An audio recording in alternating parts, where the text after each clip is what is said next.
I actually think the Appalachians might have the strongest storytelling history of anywhere in the United States. Oh, I think so. I mean, if you look at I mean, most people think of Appalachia as just being a small area, but I mean, it's a big, long region, and it extends almost across most of the country. Mm-hmm. And if you look at if you just look at like the cryptid stories that happen in Appalachia, and we reference like the Bell Witch and all of these little stories that have carried on through generation to generation, and down to the Whistle in the Woods. Oh my God! So you literally read my mind. That was the one as soon as you gave me a break, an opportunity to, I was going to bring that up, because that was the one I always heard growing up. Like, don't go into the woods and whistle. And I did, because I was one of those kids. Somebody calling your name and it sounds like your voice, don't answer back. Yeah, don't answer back. So for people who might not know, why don't you want to whistle in the woods when you're in the Appalachians? Well, I mean, there's several different myths around that. So the first one is that if you whistle in the woods, then the boogeyman or whatever's out there will know where you're at. Right. Okay. And another mythos is that it gives permission for the spirits to come to you. So, what? I think it is. And you're going to find this out about me. Everything comes back to Bigfoot. So I think that I'm okay with that. So, Bigfoot have been known to whistle, and like that, the boogeyman, right? Bigfoot. And so I think you go into the woods, whistle, and then Bigfoot's like, what's going on here? I need to go inspect this situation. Let me go find out what's going on over here. Yeah, absolutely. And it's probably not, but no, I remember hearing that my who was it? I think it was my grandmother who told me that. The idea, because growing up, we were surrounded by woods. I was one of those kids. I essentially grew up in the woods, and, across the street from my grandparents' house, they had hundreds of acres back there. And I just remember I couldn't have been any more than 10, 11. And I for whatever reason, that just really stuck in my head. Now, don't you go whistling in them woods. Yep. And I'm like, why not? She's like, I don't forget what she said, but it was just, like, something's going to happen, don't do it. And whether it was she was just trying to get you to not get out and get lost, right, or whatever, those stories have stuck around for ages. They're just old stories. Yeah, I mean, even early in the podcast, you brought up the story of witches, that you're incorporating into your own stories. Everybody thinks witches, New England. I mean, we have so many witch stories in the Appalachians that would blow most people's minds, and they've never heard of them. Right. If you go ahead. No, you go ahead. Yeah. If you just look at like the Smoky Mountains here, and most of Appalachia, but people talk about our dialect and how we sound funny and all that. Yeah. That's caused by our Scottish roots, and all the Scottish witches are reported to come here, and they became your mountain grannies and all the different forms of boohag and all that stuff. Right. That's where it comes from. So any of the Scottish traditional things about witches, we have here too. Yeah.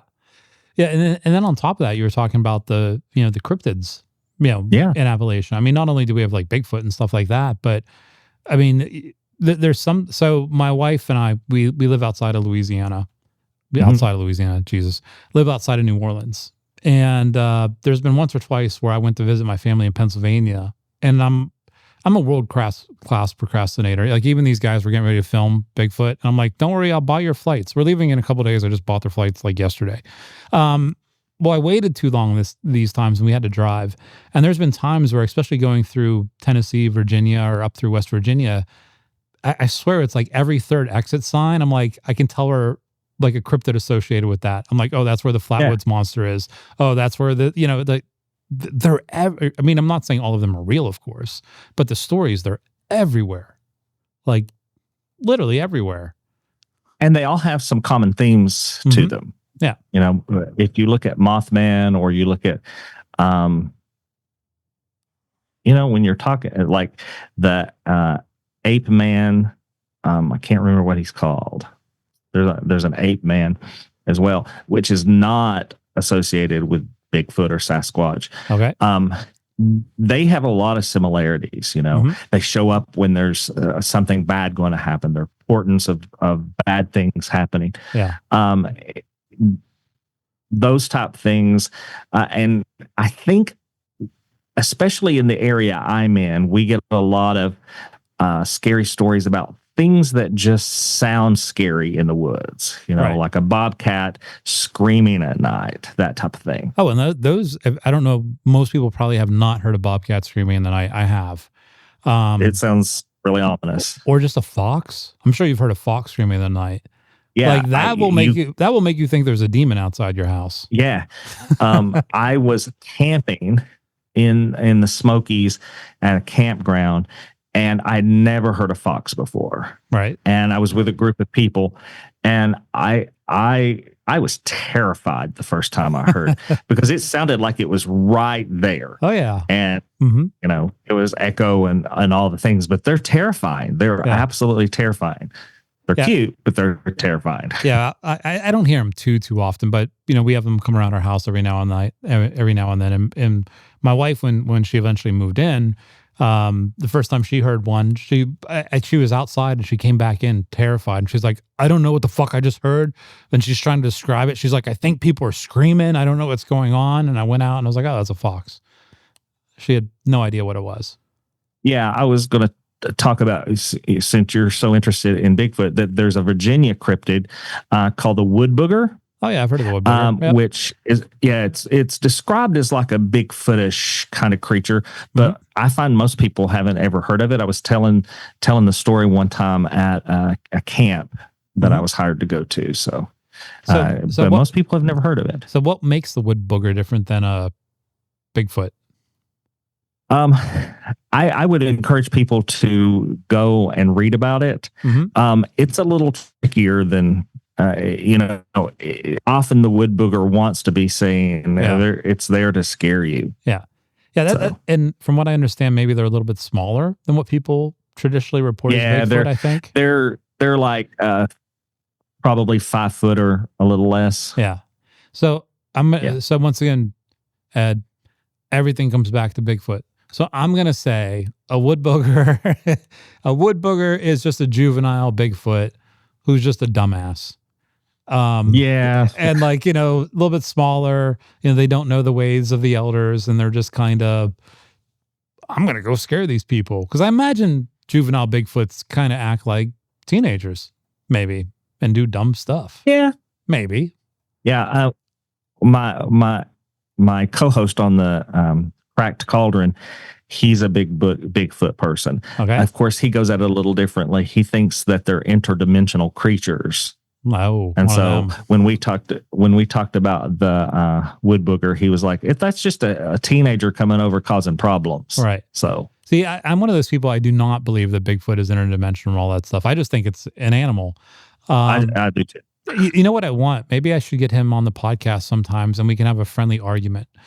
But with the purpose of having a friendly argument or debate, I guess that's a better word for it. Because sometimes we'll be talking to guests and they'll say stuff like that, and I want to be respectful. I don't know you or them personally, but I'm sure you're all good people. I don't want to say anything to insult somebody. But he may not be. Right. But there's sometimes where I'm going to be like, really? Like, you seriously believe this? Like, they're just going in and out of dimensions and making themselves invisible. I would love to have a good friendly debate with somebody who isn't going to take it personally.